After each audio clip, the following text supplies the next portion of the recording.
एक 94 साल के बुजुर्ग, सर पर लाल पगड़ी, सफेद मूछ और चेहरे पर एक ऐसी मुस्कान जो भारत के हर किचन में मौजूद है। लोग इन्हें प्यार से दादाजी कहते थे। लेकिन क्या आपको पता है ये बुजुर्ग इंडिया के सबसे बड़े FMCG CEOs, चाहे वो HUL हो या ITC, से ज्यादा सैलरी लेते थे। लेकिन ये कहानी सिर्फ पैसों की नहीं है। ये कहानी है उस एक दिन की जब इस आदमी ने अपना सब कुछ खो दिया। घर, पैसा, इज्जत, सब कुछ पाकिस्तान के एक शहर सियालकोट में छूट गया, भारत की आजादी के समय। जब ये दिल्ली आए तो इनकी जेब में सिर्फ 1500 रुपए थे। इंडिया आते ही उन्होंने 650 रुपए में एक टांगा खरीदा।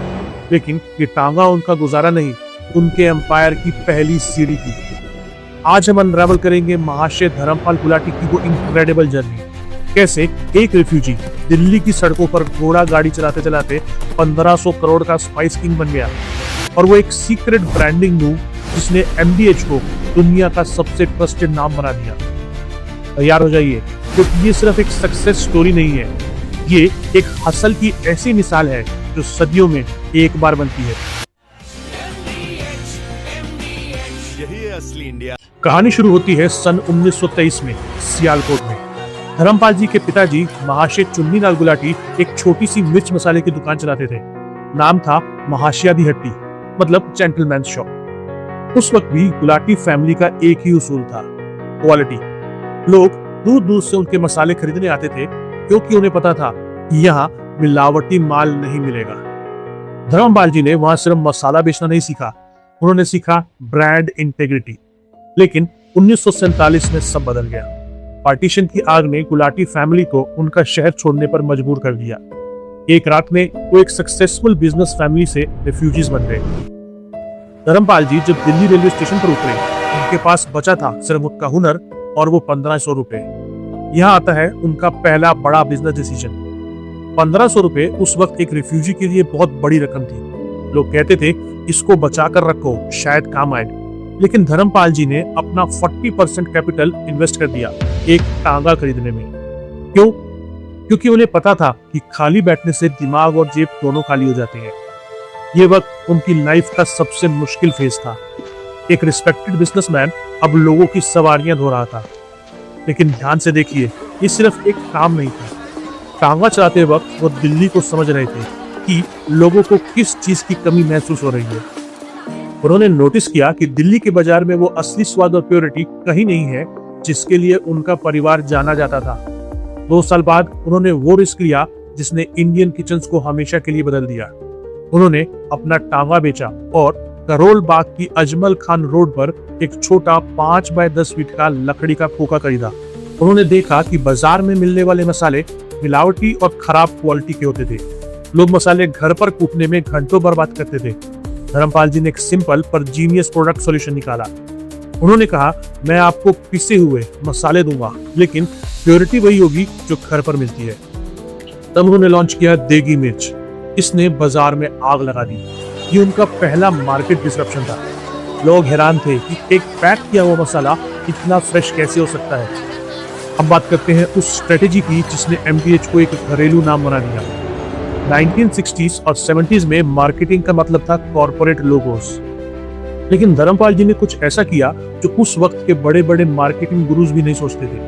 उन्होंने डिसाइड किया कि वो अपना चेहरा हर डब्बे पर लगाएंगे।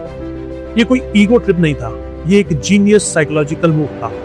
उनका लॉजिक था, अगर मसाला खराब निकला तो लोग मुझे पकड़ सकते हैं, मैं अपनी इज्जत दांव पर लगा रहा हूँ। He became the first influencer of India. उन्होंने ब्रांड को ह्यूमनाइज कर दिया। MDH सिर्फ मसाला नहीं रहा, वो भरोसा बन गया। आज brands face of the company ढूंढने के लिए करोड़ों खर्च करते हैं, लेकिन धर्मपाल जी ने ये 60 साल पहले बिना किसी एड एजेंसी के कर दिखाया था।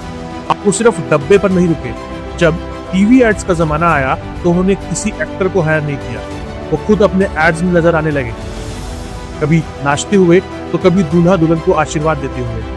वो इंडिया के पहले ऐसे फाउंडर थे जो अपने ब्रांड का सबसे बड़ा ब्रांड एम्बेसडर खुद थे। 1959 में उन्होंने कीर्ति नगर दिल्ली में अपनी पहली फैक्ट्री लगाई। लोग पूछते थे मसाले के लिए फैक्ट्री की क्या जरूरत है, लेकिन धर्मपाल जी का विजन सिर्फ दिल्ली तक लिमिटेड नहीं था। उन्होंने बिजनेस को स्केल करने के लिए पूरा गेम ही बदल दिया।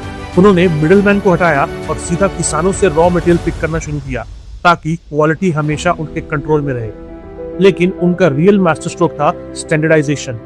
उन्होंने सिर्फ मिर्च या हल्दी नहीं बेची, उन्होंने हर डिश के लिए एक सीक्रेट फॉर्मूला बनाया, जैसे किचन किंग या पाव भाजी मसाला। इससे उन्होंने इंडियन कुकिंग को इतना आसान बना दिया कि हर घर में MDH एक जरूरत बन गया। और जब उन्होंने देखा कि इंडियंस दुनिया भर में फैल रहे हैं, तो उन्होंने दुनिया के हर देश तक MDH मसाले एक्सपोर्ट करे। आज US हो या यूरोप, हर बड़े स्टोर में MDH का वो आइकॉनिक लोगो और दादाजी का चेहरा इसलिए दिखता है क्योंकि उन्होंने देसी स्वाद को एक ग्लोबल ब्रांड बना दिया। धर्मपाल गुलाटी जी 2020 में 97 साल की उम्र में चले गए, लेकिन उनका एम्पायर आज भी ग्रो कर रहा है। वो अपने पीछे सिर्फ एक बिजनेस नहीं, एक लेगेसी छोड़ गए। वो अपने प्रॉफिट्स का एक बड़ा हिस्सा डोनेट कर देते थे। उन्होंने 20 से ज्यादा स्कूल्स और हॉस्पिटल्स बनवाए। उनका उसूल था, सोसाइटी से लिया है तो सोसाइटी को वापस देना पड़ेगा। ब्रांड्स सिर्फ फैक्ट्री में नहीं, एक फाउंडर के कैरेक्टर से भी बनता है। एक रिफ्यूजी ने दिखा दिया कि अगर नीयत साफ हो और काम में दम, तो आप घोड़ा गाड़ी से लेकर ग्लोबल एम्पायर तक का सफर तय कर सकते हैं। तो अगला ब्रांड ओरिजिन स्टोरी आप किस पर देखना चाहते हैं? वो निर्मा का बाइसाइकिल वाला साइंटिस्ट या पार्ले जी की वो फैक्ट्री जो ब्रिटिशर्स को टक्कर देने के लिए बनी थी? कमेंट में बताइए।